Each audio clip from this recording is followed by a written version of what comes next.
When it comes to financial success, how we behave is more important than what we know. We'll learn how smart people can be duped into behaving badly under the influence of fear, greed, and happiness, and what you can do to avoid it. Ronald Read was the last person you would expect to be a millionaire. He grew up in a very tiny house and often walked and hitchhiked to school. He drove a used 2007 Toyota Yaris, wore shabby flannel shirts, and used a safety pin on his frying jacket so he could keep using it. In his job as a janitor and gas station attendant, he was known as a hard worker.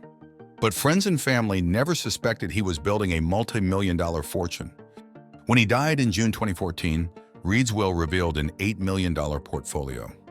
It turned out that Read, in addition to saving diligently for decades, had also been buying quality, dividend-paying companies that he held for the long term.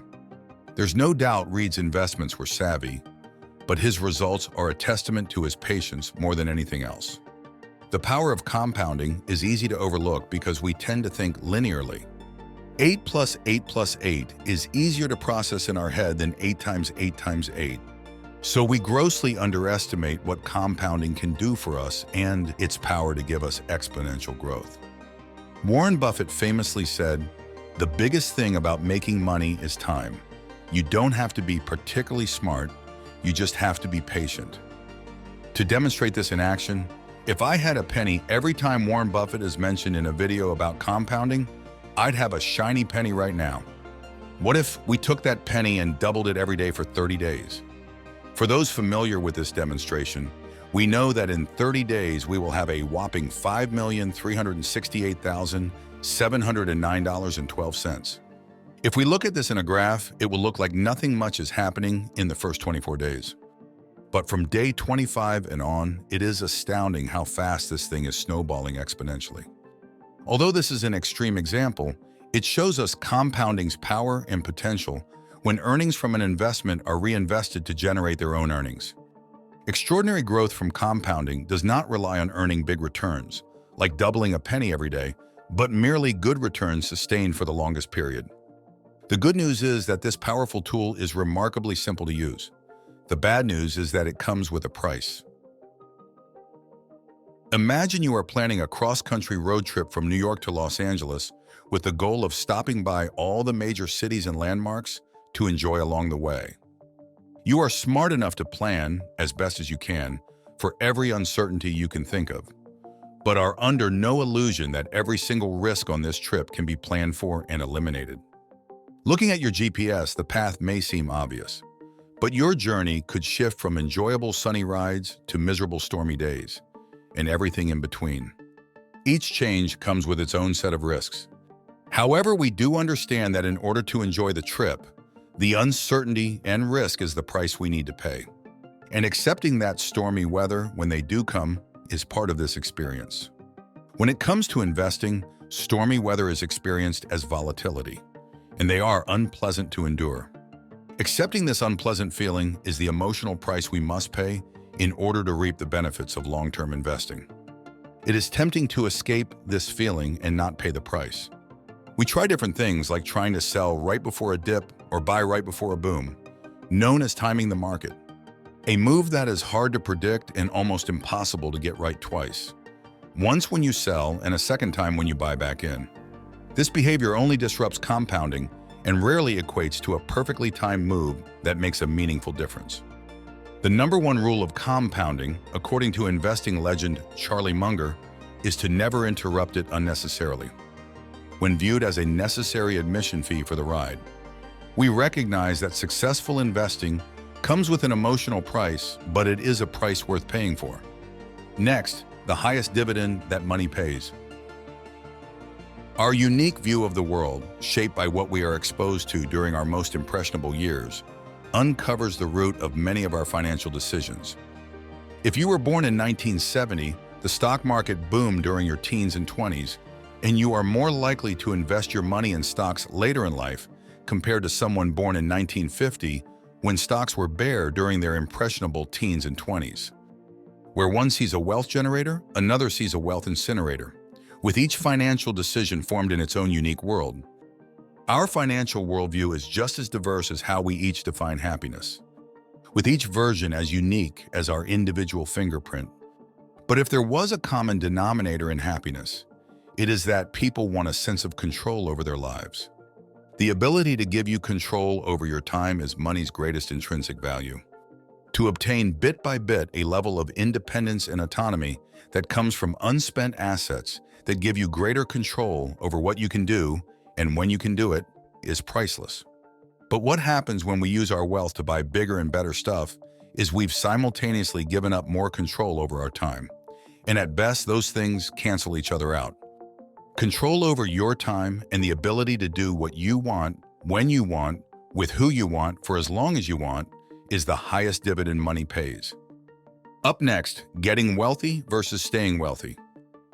At one time, Jesse Livermore was one of the richest people in the world. Born to a poverty-stricken family, Jesse worked as a board boy, posting stock quotes at a stock brokerage in Boston, Massachusetts. At age 15, a $5 bet on a stock that earned him $3.12 was all it took to get him hooked in the world of investing. By age 20, he had accumulated $10,000 in trading profits, a 1,000% net return in 3 years of trading. He sharpened his market savvy over the years and went on to make a fortune. In the panic of 1907, Livermore's huge short positions made him $1 million in a single day. His trades, such as taking short positions before the 1906 San Francisco earthquake and just before the Wall Street crash of 1929, where he netted approximately $100 million. Today's equivalent of over $3 billion are legendary within investing circles, regarding him as the greatest trader who ever lived. But with greater confidence, Livermore made larger and larger bets on leverage, with disastrous consequence. He went on to lose his entire fortune in the stock market. With his wealth incinerated, he reflected, "I sometimes think that no price is too high for a speculator to pay to learn that which will keep him from getting the swelled head." A great many smashes by brilliant men can be traced directly to the swelled head. It's an expensive disease everywhere to everybody. He filed bankruptcy for the third time in 1934, listing assets of $84,000 and debts of $2.5 million. With growing financial pressure, Livermore eventually took his own life in 1940. Many consider his legacy a cautionary tale about the risks of leverage to seek large gains rather than a strategy focused on smaller, yet more consistent returns. Bill Gates once said, "Success can be a lousy teacher. It seduces smart people into thinking they can't lose." Morgan Housel notes, "When things are going extremely well, realize that you are not invincible. And if you acknowledge that luck, to a certain degree, played a part in your success, then you have to believe in luck's cousin, risk, which can turn your story around just as quickly." But the same is true in the other direction. Failure can be a lousy teacher because it seduces smart people into thinking that their decisions were terrible, when sometimes they just reflect the unforgiving realities of risk. The trick when dealing with failure is arranging your financial life with enough room for error that a bad investment here and there won't wipe you out, so you can keep on playing until the odds fall in your favor. When you go for a night out to enjoy an amazing comedy special, the show you are experiencing is a polished, final product that has gone through a painstaking process of eliminating dozens of failed jokes, tested with smaller crowds and lesser-known comedy clubs, vetting only a few comedy gems worthy of the big stage. As the end consumer, we never get to see the sheer number of attempts from all the people who tried, failed, and never got to the big stage. Since we do not see all the countless failures it took to get there, it's easy to overlook how rare these events are and how normal it is for a lot of things to fail to get to that successful end product. The final product we get to see is a tail event. The idea that only a select few successful efforts drive a big part of your results. Tails drive everything in business, investing, and finance. You can see it across industries, careers, and the products we consume. In the world of venture capital investing, for example, a VC might invest in a handful of startups. Let's say a VC invests $10 each into 10 lemonade startup stands, hoping that a few stands will do really well and make up for the ones that might not do as great. 6 of the lemonade stands fail, 3 break even, and 1 super successful stand makes $100. In this scenario, we have made $130 from our $100 investment, for a profit of $30, where a few, in this case just one lemonade stand, more than made up for the majority that did not do so well. You might think VC investing is too risky, and you would be right. Large public companies are more predictable and stable in comparison, or so you might think. But if we stretch the timeline over a longer period, we see that the distribution of success among large public stocks over time is not much different than it is in venture capital. About 4 in 10 public companies disappear over time. This is not unique, it is common. 40% of the companies were effectively failures, but the 7% that performed extremely well were more than enough to offset the duds. Only a small percent of the jokes that were good enough for the comedy special were more than enough to make up for the large number of jokes that failed. When we acknowledge how powerful these tail events are, we begin to understand how one can fail half the time and still make a fortune.